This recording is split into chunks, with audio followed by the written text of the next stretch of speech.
Hello. So guys, I'm so sorry about what we did. We had a little bit of a problem because it's a new computer setup, so unfortunately it didn't take to it at first. So I'm hoping people find us. Us, Torbjörn, Fred, Marco, I'm glad you found us. So sorry. Is that coming through loud and clear? Could you just let me know? Us, Chrissy, Claudio, us. Is that all coming through okay? Can you hear us okay? Yes, all good? Loud and clear, beautiful. Okay, look, I'm so sorry, guys. We got a bit stuck up there because I've got a new computer fig, and I got here and did what we normally do, and it just said can't find the camera, so I had to play around a little bit. But anyway, glad we made it. Us, Daniel, good to see you, man. Good. And Josh, I didn't even introduce Josh, and they already know his name. This is go away. It's like age beats youth all the time. Okay, got my Fido T-shirt on. Shout out to the Fido boys. Us, Judd Reed in Australia as well. Now, listen, one good thing is the Patreon. If you're a Patreon family member, you will have, I'm just working out, you should have received a good, an email by now, I believe. So I've started the Patreon stream properly, and I'll be sending out regular messages. Thank you again, Patreon crowd. It's already hot. We haven't even started. We're sweating here. It's the middle of summer, 32 degrees or something outside right now. And I've opened that door as well. But also, so subscribe if you're watching this. Please subscribe. Pass it out. Get the word out. If everyone just passes it on to a couple of friends, I can't afford the marketing that some big people do. But I'm quite sure we can get 1 million subscribers in the next couple of weeks if everybody just passes it. Stop laughing. Passes it on to their friends. Okay, so make sure you share, hit subscribe, hit the like, leave a message, 1, 2, bang, a message, and subscribe, and hit that little bell. Now listen, one good thing too. Paddy Pinto, Kyokushin Shuffle. Pat Pinto, Kyokushin Shuffle. Got that typing done pretty quick. Pat's got his ebook out. If he's here today, he'll be able to mention it. Go to Paddy Pinto, look it up, and you can download Paddy's ebook now. He's got an ebook with some interesting interviews, and I think he extended it a couple of pages just so he could add me, even though he wasn't going to. I paid him enough money, and he put a thing in with me as well. So I hope it's worthwhile. But go along, check it out.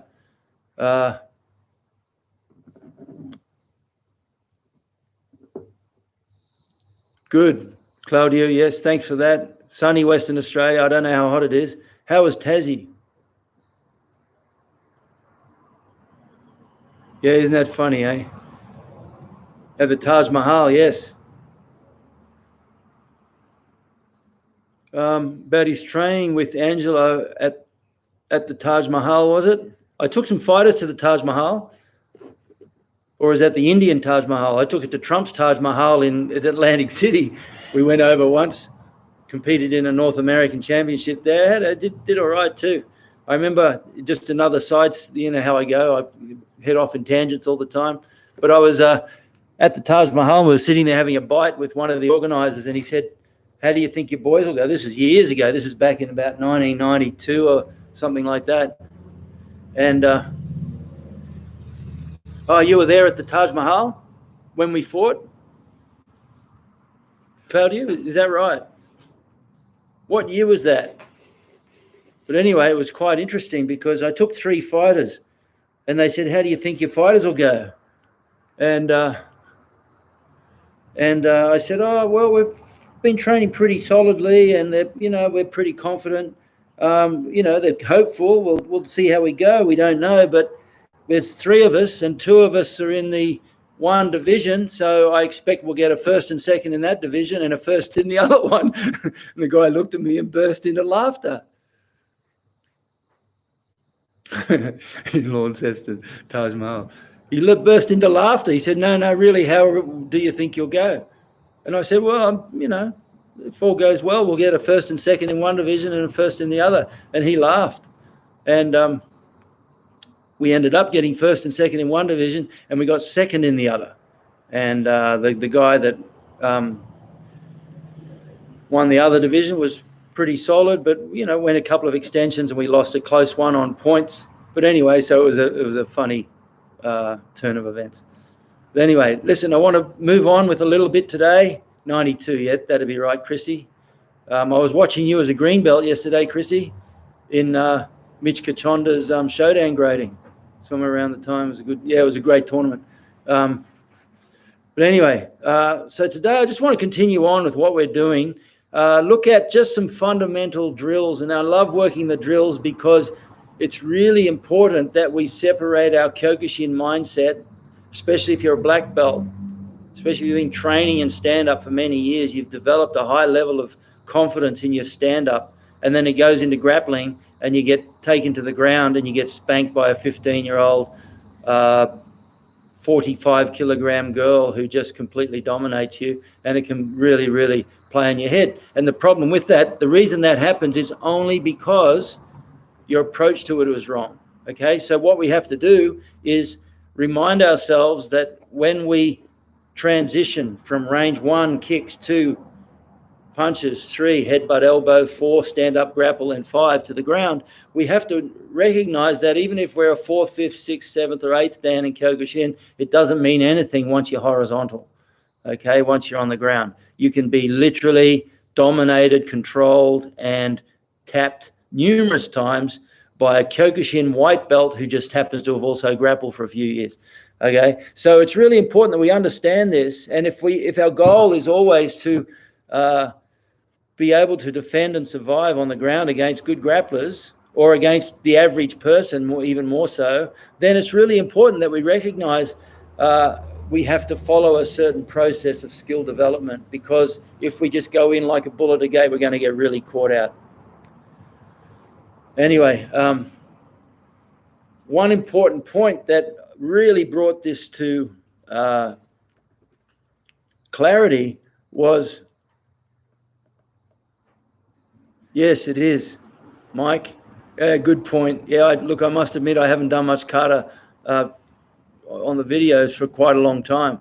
Let me give that some thought, and I'll work on that over the next week, if not the next 2 weeks. We'll see how we go. Got a busy time coming up with Christmas, of course.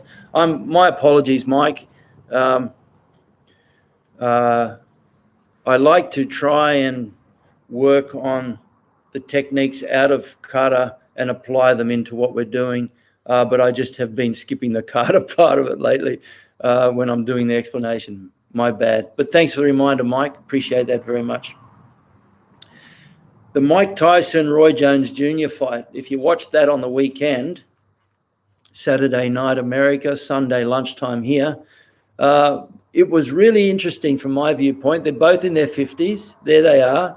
And at that age, they both had such tremendous respect for each other's punching power. So what did they do? Stayed away from them. Or if they weren't staying away, what were they doing? They're clinching. Yeah, they clinched all day. They clinched from round 1 all the way to the end. Every time they go bang, bang, and they clinch. And they clinch and clinch and clinch. And boxing purists might not have liked it, but these guys are in their 50s. And they're both multiple world champions. So they had tremendous respect for each other's power in their punches. And what did they do? Even a boxer will go in, close the range, and go to range 4 because it's the safest place for them to be. Okay, so today I just want to show you some really fun, interesting drills that you can add to your training that will make it all worthwhile and give you a sense of safety. I don't know what to say about that, Marco. Has the fight finished? No, apparently it's happening soon. Yeah, it's happening soon. This weekend or something. Well, look, Mark Hunt UFC. destroys the strongest UFC fighters in the world. Knocks them out and walks away before they hit the deck. Paul Gallen's one of the toughest sportsmen in the world, simply because he's one of the toughest rugby league players in the world. And if you are from overseas and you're not used to rugby league as opposed to rugby union, go on YouTube and look up rugby league's greatest hits and you'll get what I'm talking about, and even look up Paul Gallen. So Marco, my thought about it, Gallen's as tough as nails, but Mark Hunt is a fighter. And so I would put money on Hunt, but it's the fight game. Anything's possible. You don't know what's going on. Okay, so anyway, that's that. But the point was with the Roy Jones Jr. and Mike Tyson thing, they're getting inside. They get inside, they wrap up. They're doing double overhooks and just holding each other, and the referee'd have to break them. And that's what you do. That's what you do. You're going to close that gap and get in. And even for a stand-up fighter, unless your legs are solid and strong, you're going to have to get inside at some stage and control the situation with distance. So we're going to start off. I'm going to show you a couple of drills here that are really useful. One, we've done the hand wrestling drill. It's just a game that you can play. Remember, this is all games. Can you go over there for a sec? I just want to say something secret to everybody. No, I just need to make sure the camera's all lined up. Okie doke. So I'm just going to put the clock back on here. So the first thing we need to recognize with our training to control the inside range is posture. Everything is posture. You remember we worked that drill where we came in last time, where your partner does a scarecrow, and I popped, dropped, come in, and then posture up. And that's really important. It's not even a takedown, but by developing that drill, it develops good posture. Bring the other leg forward. I want to work this leg because that's his healthy. He's got a bit of a twisted knee at the moment. So if I come in here, even with the single leg, I don't want to have a bent back, because if my head's down, he just pushes my head down like that and I have nothing. What I'm going to do is get my posture straight, and for the drill, I just come in and lift. So remember, we were doing those drills. We come in, down, 1, 2, and then posture up. Well, that posture idea is so important.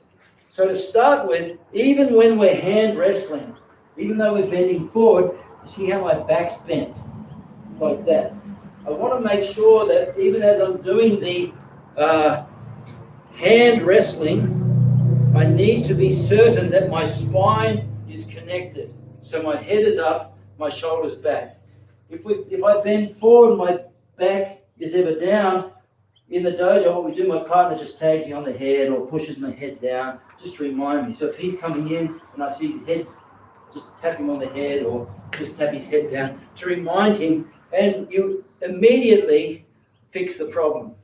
Don't ignore it. You consciously fix the problem. And I need to develop this habit of having a straight spine here.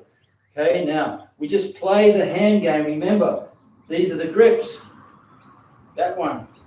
Elbow control, hand on top. Elbow control, hand on the bottom. 2 on 1, down. 2 on 1, up.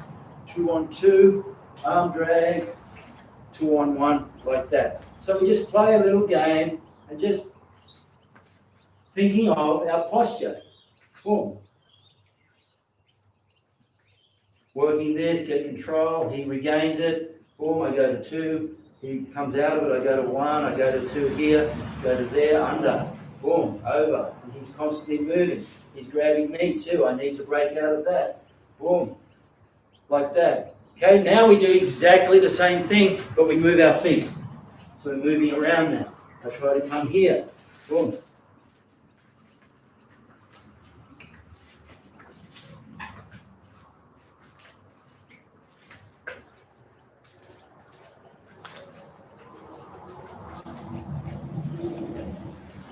Okay, it's important that you do that footwork one, because it can be very, very misleading to just stand flat.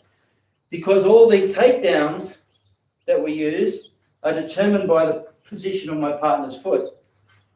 So when we're square here, you don't get that sense. But you'll notice when we move around, look, there's the foot already, it presents itself. And he realized it presented itself, so he switched straight away. Okay? And so we're going, boom. We come in, and that's what I'm working on, is trying to coordinate the position of the feet together. Okay? So that's a really, really good drill. You just have fun. Don't go like this and try to fight it. Just go here. It should be like water. Just gives, you grab, boom, just immediately go in. So the trick is not to get caught in this position. He shouldn't allow me to get there straight away. Even as he goes to get that position on me, I'm moving straight away. Use my tencho block a lot. Come under, boom.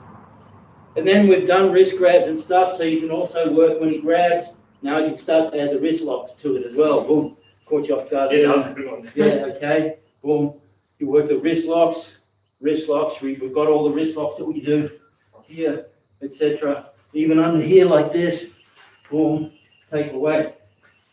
Another story, but the point is you can start to think about them when you're doing this. So as he's looking for the wrist lock there. I've got to disengage from that, but at the same time. And then I combine that with changing angles. Boom. Here like this and working that sort of thing. And you realize it's not about strength. It's simply about the angle. Change angle there, lead, keep the energy flowing. And all I'm doing is constantly leading him to where there's a void in his balance. Okay, now the next thing we need to do, again, focused on good posture. Let me have a look to see if, has everyone gone? Us.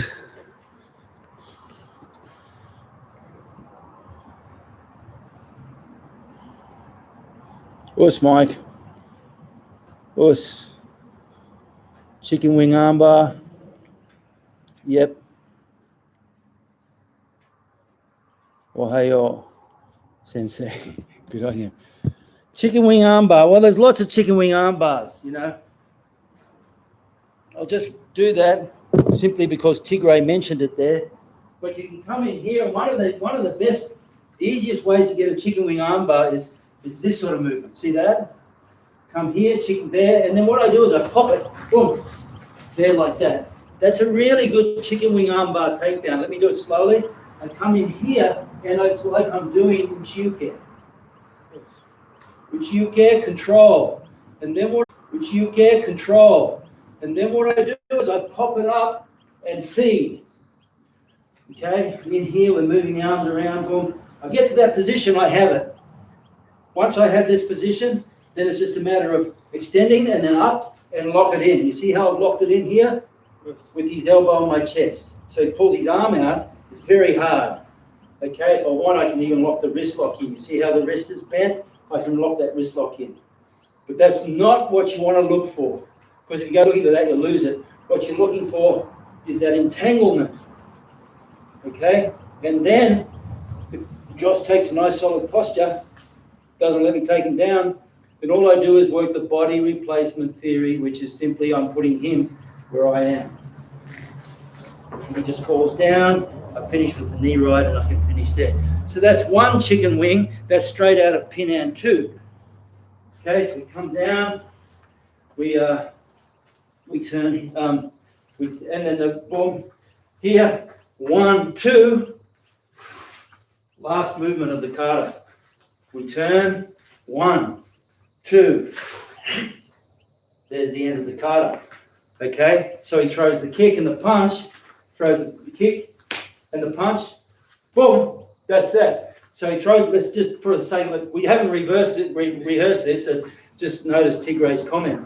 But he throws a front kick, boom, the oldest street fighting trick in the world, throw a front kick, drop my hands, and he punches me in the face, or pokes me in the eye, or drives me in the throat.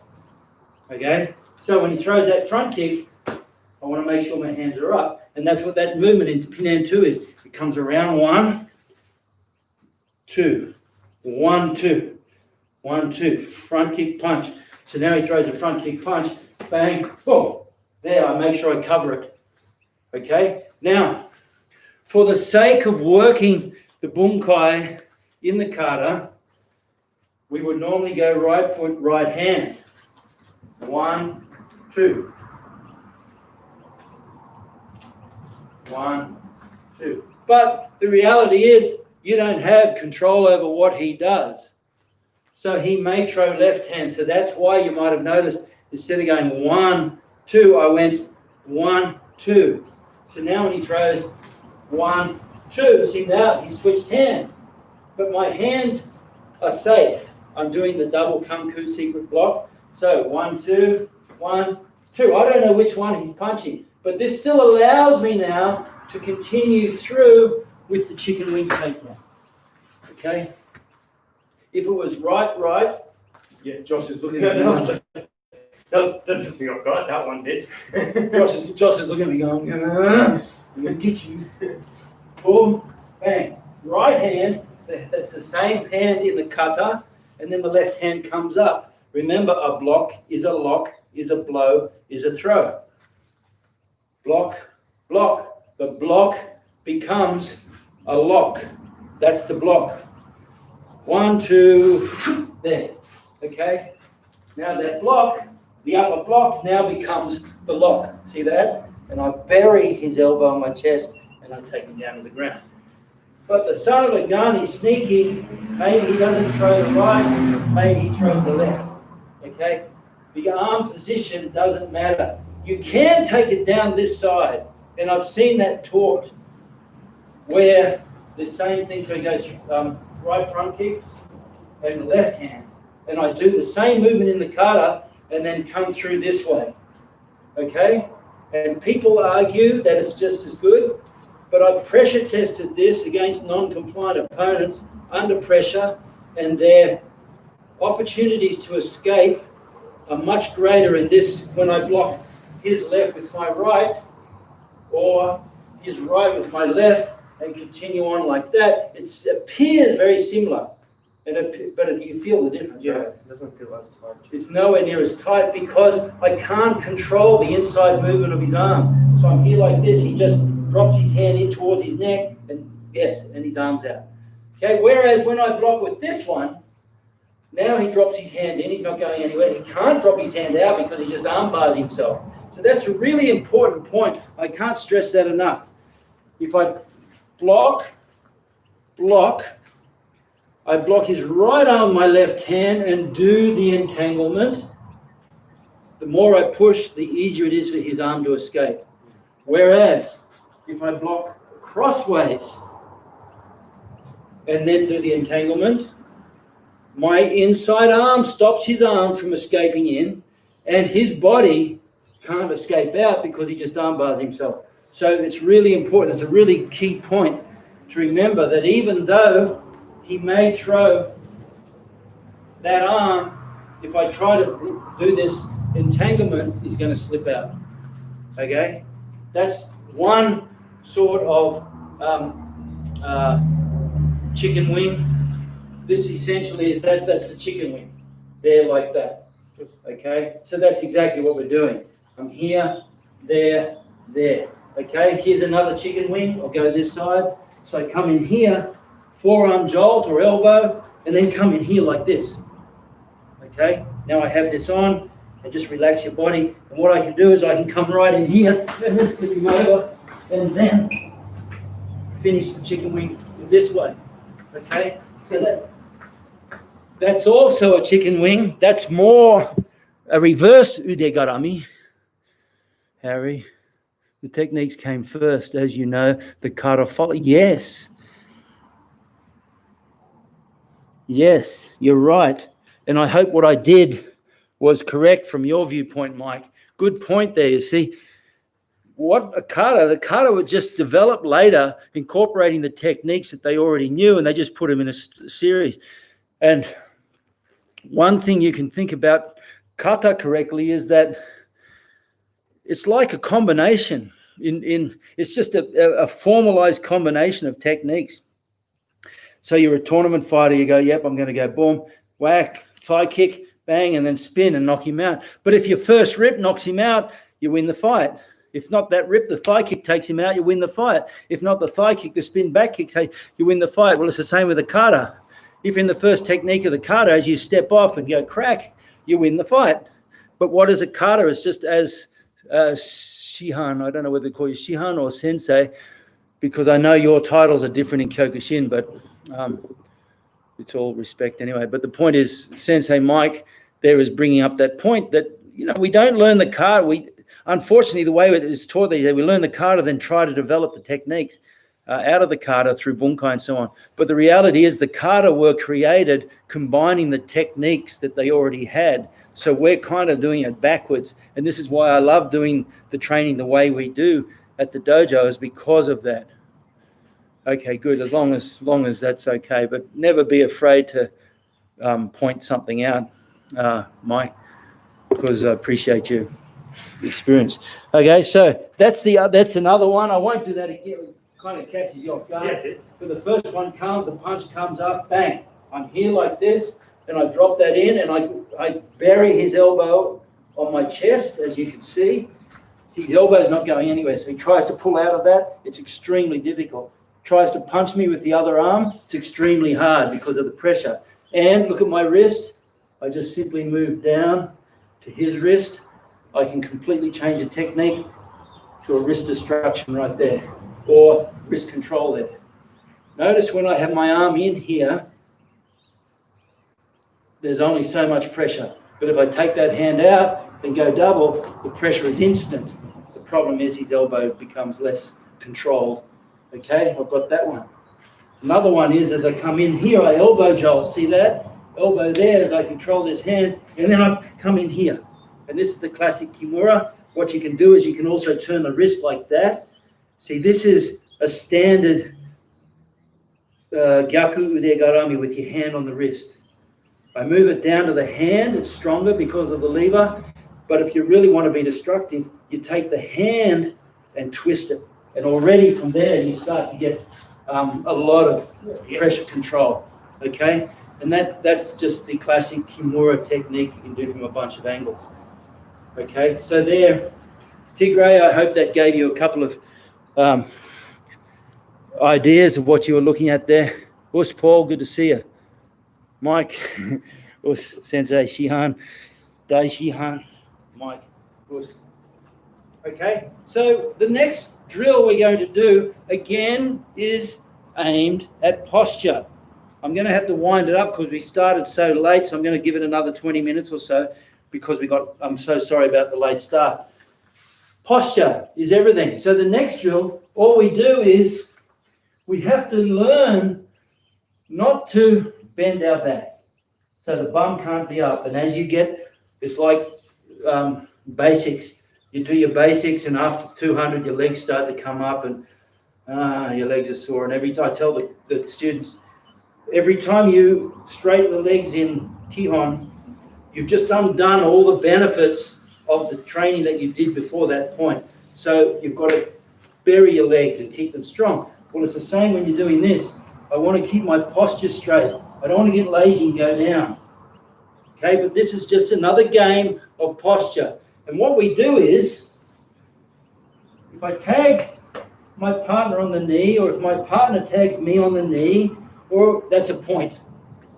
Okay, one to me, 1 all.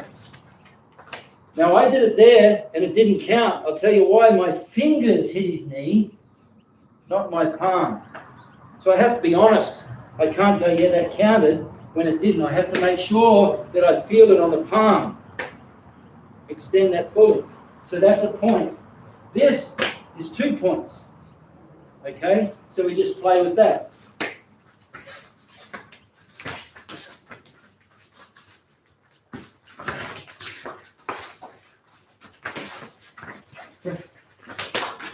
You can have a lot of fun, and it's really good for your footwork. And I'll stop there before we get too tired and before Josh overwhelms me with you.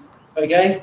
So that's the game. Just moving him, moving around. He tries to tag there. I try to tag him. He tags me. I move my leg out of the way, tag, miss, boom, and I got him back. Boom. Okay? And then the next one is exactly the same, except now what you do. No worries. Yeah, good on Tigray. Now what you do is you add another dimension. So we're here like this, looking at the knees. I get his hands and drive his hands to the ground. I get an extra point. Okay? So we're here, moving, tag. Whoa, I get his hand. I take his hands to the ground. I don't have to go on my knee, but it doesn't matter if I do. If I go on 2 knees, he gets a point. Okay? I want 1 knee only on the ground.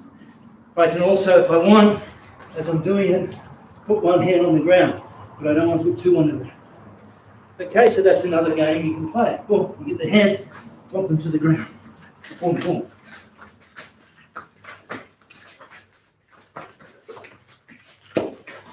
You have fun doing that. Okay, I'll get out of there again while I'm ahead. Okay, now, what that is all about is developing the good spinal structure for your posture. That's really important.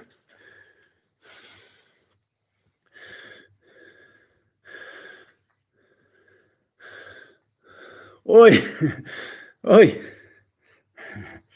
oi. My dad used to call me fish bait. Don't laugh.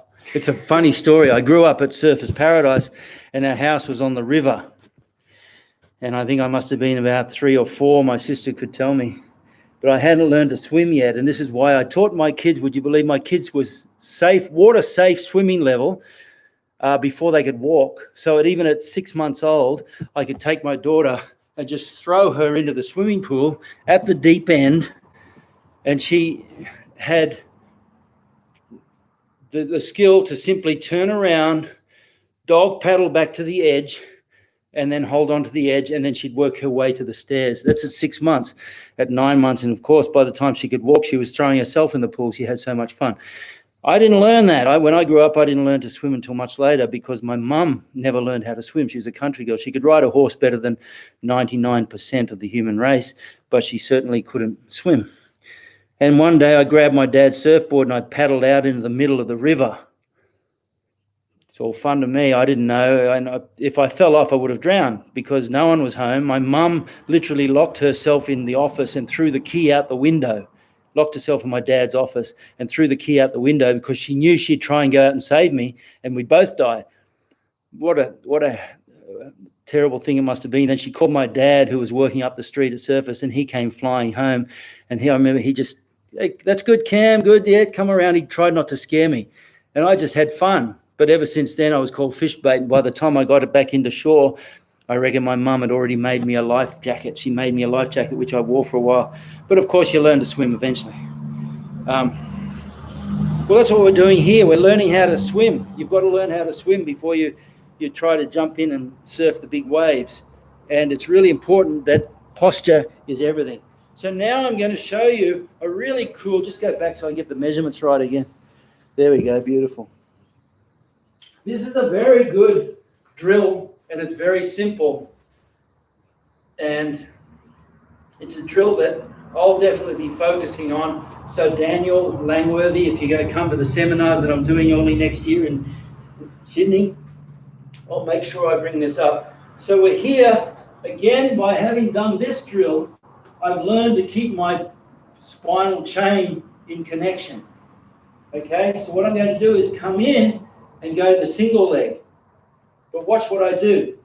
Because my leg is opposite, I need to pull and bring that one forward, or I'm moving around and I try to get that leg. Yes, but that's what happens. Go back. It's hard to get a single if his left and my left are forward. They have to be mirrored because you can see this hand, how close it is to grab. But here, I can't grab.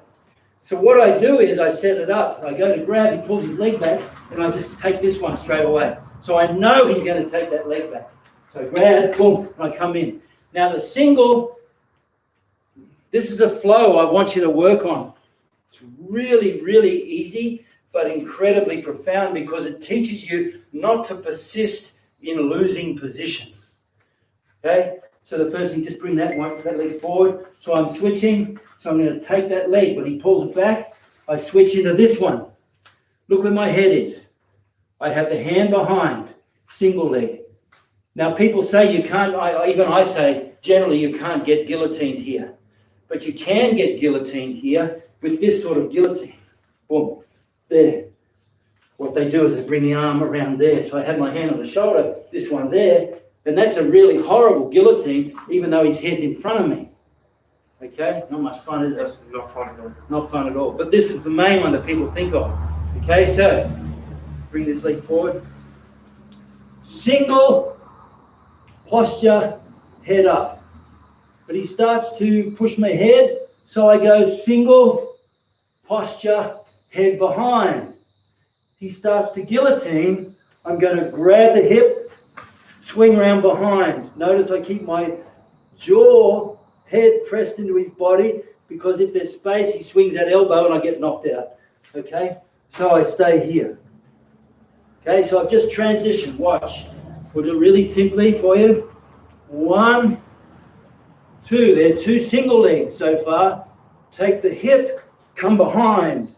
Now from there, I can pull down and do things which we'll worry about later. Remember, the primary objective of this flow is to do it with good posture. So I'm keeping my head up. Now, I'm going to transition to the other side. I've come to here again. I'm on the other side. Now I bring the hand around. I'm in single again, but on the other leg. Okay, he pushes my head. I transition to single on the outside. See that? Now, as he goes to guillotine, I drop and take the other leg. So now I can go double into double leg. So even as he guillotines, I drop. There's my double. Boom. Taking away there. Or, as he guillotines, I posture up and double that way. Tap this knee and walk sideways. Okay? Now you can work the flow any way you choose. I can start here with a single, look. Single 1, single 2, double, single, single, behind, take the behind. We transition to here, back to double, back to single, here, double, here. Once you have the shapes, you can put them together any way you want. The important thing is to have the shapes with good posture. Okay? So the first shape is simply single, head up, good posture. My partner will tell me if my head's weak by pushing my head down. What I've got to do there is grab, even as he pushes my head, grab, come in under, and posture up again like we did last week. Single. He pushes my head, double. He guillotines, back to single. Switch, switch, take the hip, behind. Okay, get a good grip here. If he's got a big belly, you do an S grip. If he's got a skinny belly, you do a wrist grip or a gable grip. I'm in here. Okay, from this position, it's easy to take guys down. You get good posture. You pick them up and do what's called a knee tap. It's a sneaky move that was taught to me by Randy Couture.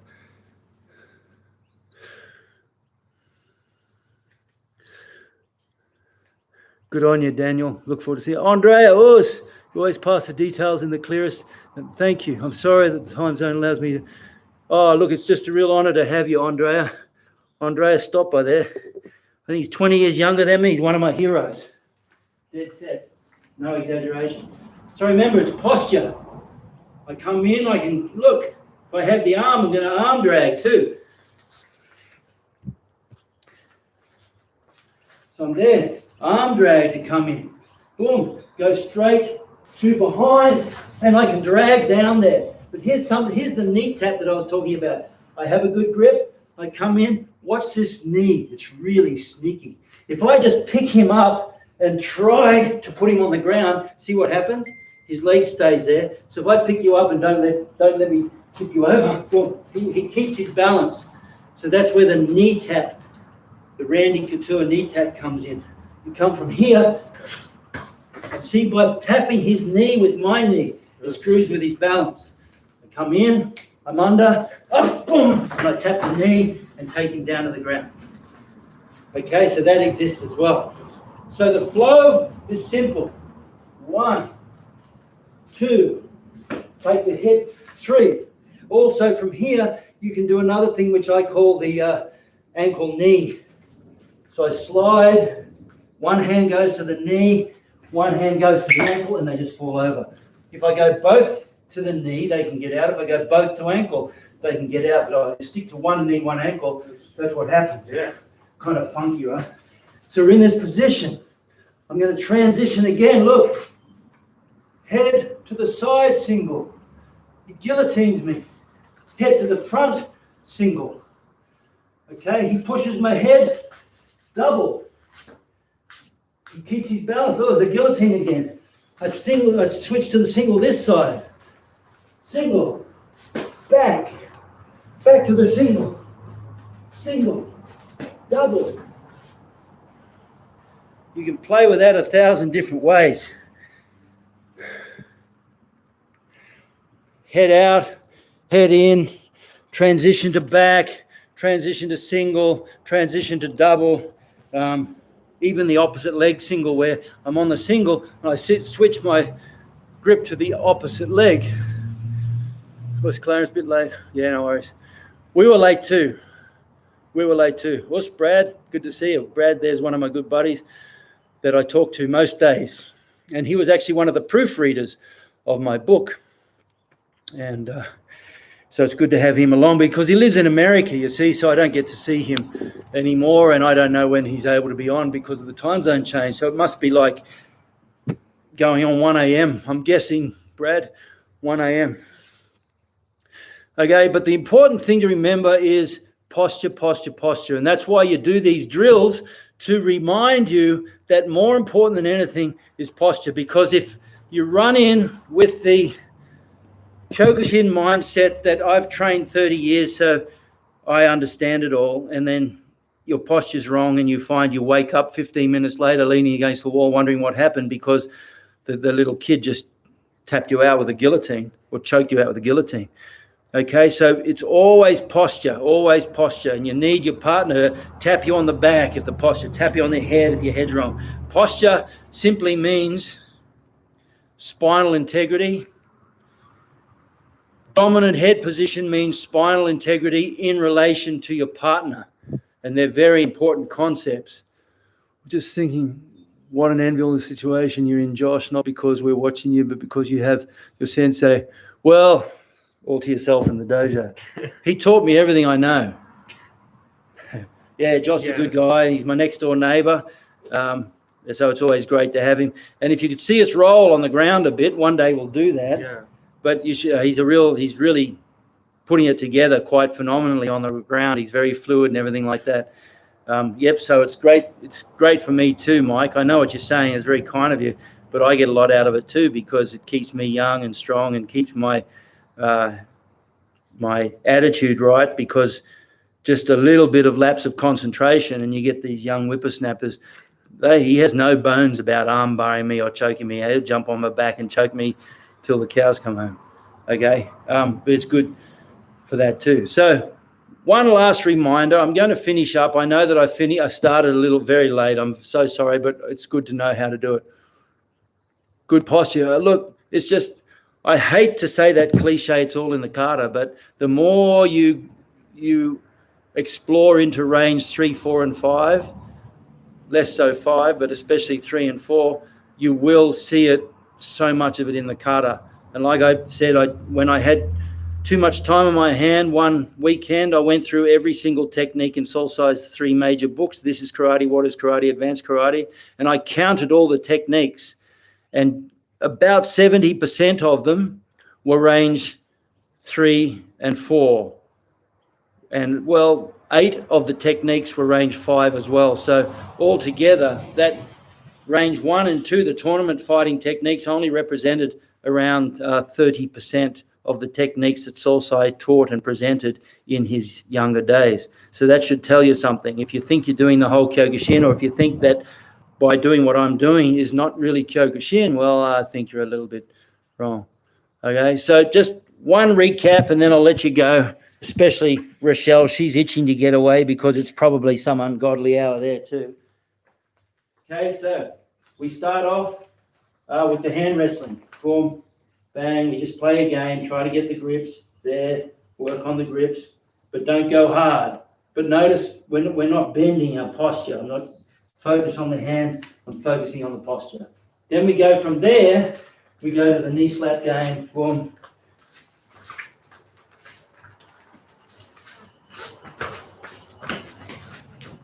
Okay, and then we go to the knee slap with the hand drag, and then we go away from that, and we go to the posture game with the hands behind our back, and all we do is I come in and I try to get my shoulder on his hip, and I drive up.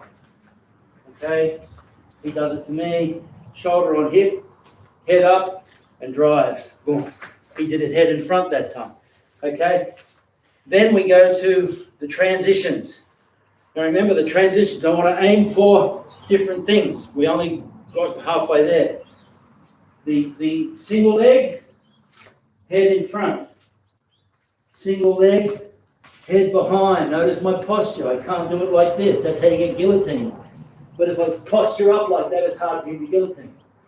Transition behind. From there, I can go knee, ankle, or I can come under, knee tap. Okay? I can keep coming from here, transition, single again.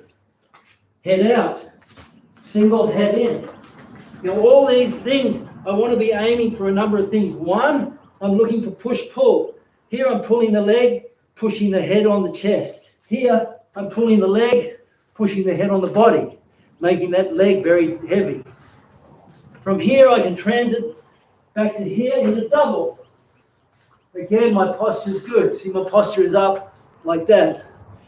The other thing that I can think about as I'm doing this is I always want to have one leg up off the ground, and I always want to be moving him. The more I can move him, the more difficult it is for him to counter. Okay? But then we can go to takedowns. I had about another 20 minutes worth of stuff to work with for you, but we've kind of run out of time today. So we'll leave it there, I think. That's just a recap and an extension of what we did last week. And Sensei Mike has given it to me. So I'm going to have to come back with some kata soon. Thanks, everyone. Marco.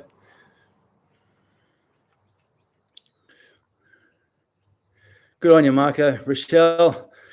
Yeah, well, don't stay on that. The people who waste time arguing about what Kyokushin is not are the very ones who don't understand it. You're 100% right.